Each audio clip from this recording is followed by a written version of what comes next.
Well, today, in advance of this city council meeting tonight, the company that owns the warehouse in Hutchins that ICE was going to buy to turn into a prison camp, that company announced that they will not sell that warehouse to the Trump administration so the Trump administration can turn it into a prison camp. They won't sell.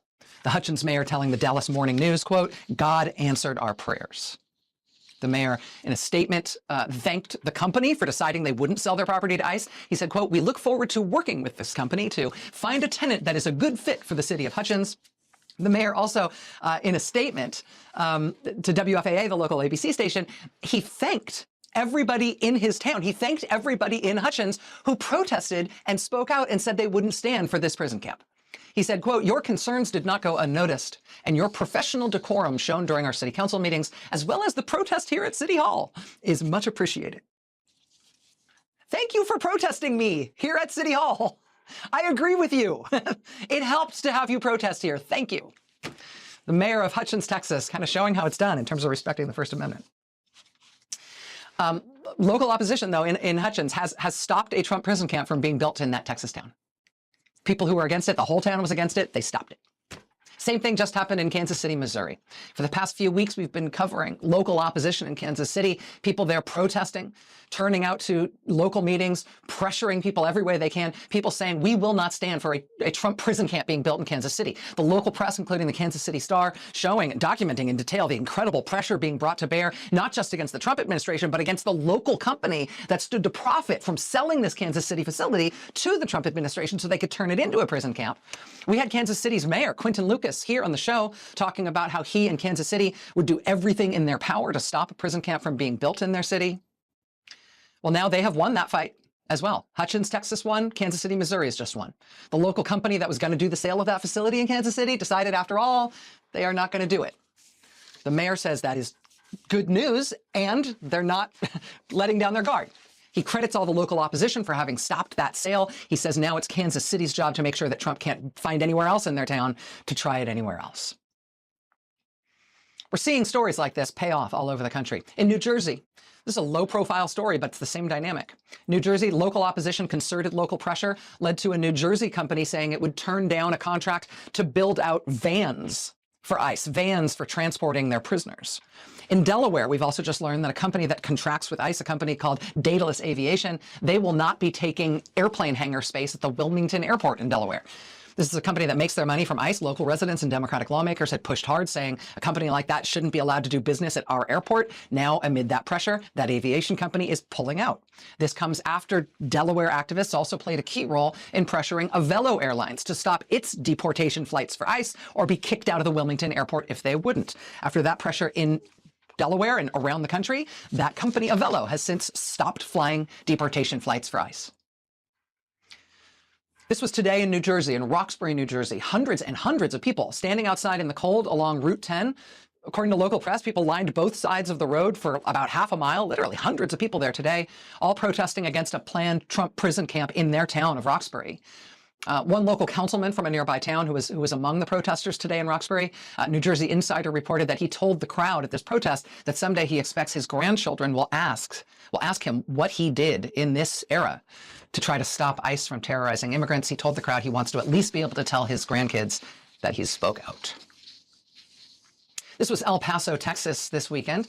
People protesting, calling for all of the ICE prisons to be shut down, including especially the ones in Texas. They're also specifically calling for no new ones to be built. El Paso is another place in Texas where Trump is trying to build yet another of his big black site prison camps. There's a local company, or not a local company, but a real estate company called Flint Development, that Oklahoma City actually talked out of doing a deal with ICE in Oklahoma City to put a prison camp in Oklahoma City. Oklahoma City county and city government got involved to talk Flint Development out of it in Oklahoma. But that same company, Flint Development, owns another property in El Paso. So now it is El Paso that is trying to stop Flint Development from selling their El Paso facility to ICE. That fight is ongoing, and people were out in numbers, in great numbers in El Paso this weekend protesting against it and saying there should be no new Trump prison camp in their town. The news outlet The Lever notes that Flint Development has, quote, recently stripped information about its executive team from its website amid this fight. It's a real sure sign that you're doing work you're proud of, right? When you try to make sure that nobody knows you're doing it because you can't come up with a way to defend what you're doing. So you try to do it anonymously. In Orange County, Florida, county commissioners say this week they're going to bring up a resolution in opposition to the plans to build a big Trump prison camp in East Orlando, Florida. In Baltimore County, Maryland, the Baltimore County Council is convening an emergency meeting tomorrow night to try to stop what they fear is going to be a new ICE facility in Baltimore County, Maryland as well. And look, this is actually just from tonight, within the last couple of hours. This is a Hertford County Board of Commissioners meeting in Winton, North Carolina. This is tonight. Winton, North Carolina is apparently another place where they want to put yet another Trump prison camp. Even though that item was not formally on the agenda at this Board of Commissioners meeting in North Carolina, local folks packed the meeting tonight anyway to speak out against it. We just got this footage in the last few minutes. But we're really seeing this everywhere. From Texas to North Carolina, Oklahoma, New Jersey, New Hampshire, Mississippi, Oregon, Pennsylvania, North Carolina, Maryland, Georgia, everywhere we can follow this story. In every single place Trump is trying it, there is, across the board, nonpartisan opposition to any of these Trump prison camps being built anywhere. You're seeing opposition and action against it from Republicans, from Democrats, from independents, from politically engaged people, from people who clearly have no politics at all. Just everywhere, literally everywhere that he is trying it, the American people are saying, no, they do not want this. They do not want a Trump prison camp in their town. And I mean, honestly, whatever you think about Donald Trump and the Trump administration, is there anyone among us who contends that this is the guy, this is the president, this is the sane, sober, measured leader to whom the American people want to entrust a multi-billion-dollar string of new, absolutely massive black site prison camps, specifically to hold civilians in huge numbers indefinitely without trial? Is that the kind of tool we want to give to this president in particular? In his infinite wisdom? In his restraint and modesty? How do you think a president like him will use such a tool? So we've got a lot of things to watch on that story this week. A lot of places fighting a lot of battles on that front right now as we speak. And I do think this week looks like it's going to be a crucial week. I think that Wednesday night in Chicago may be a very big deal. But again, we're seeing it everywhere. I mean, this was yesterday, Concord, New Hampshire. Yet another protest against yet another planned Trump prison camp, one that is slated for the southern New Hampshire town of Merrimack. I got to say that Merrimack Trump prison camp plan has turned into an absolute debacle for the Republican governor of New Hampshire, Kelly Ayotte. She has refused to say, here's a brave one, she has refused to say whether she is for or against that prison camp in her state. The whole state is rising up against it. Merrimack is absolutely up on its hind legs, totally against it. And Governor Ayotte keeps trying to say that she doesn't have a position either way. And her way to try to get around this is to repeatedly say she just doesn't understand what's happening. She can't figure it out. She feels like she's out of the loop. It's an incredibly weak performance from a governor who's otherwise ambitious and has designs on national office.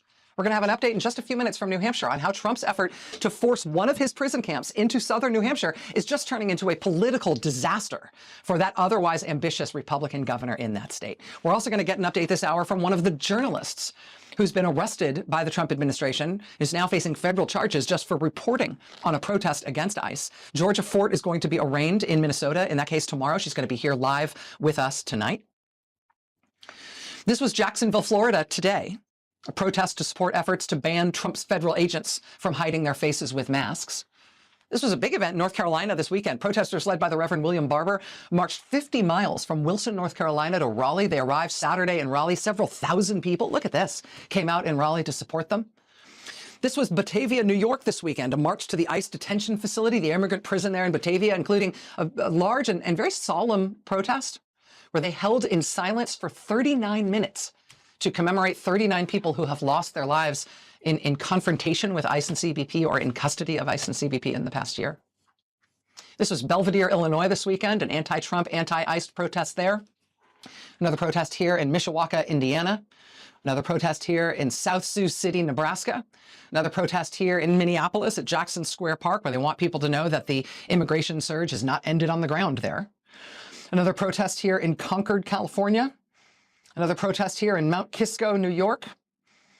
This was Springdale, Pennsylvania, Allegheny County, Pennsylvania. The community of Springdale coming out in force to demand the return of 2 local dads who were just taken by Trump's agents. This protest was led by the parents of other kids at the school attended by their kids.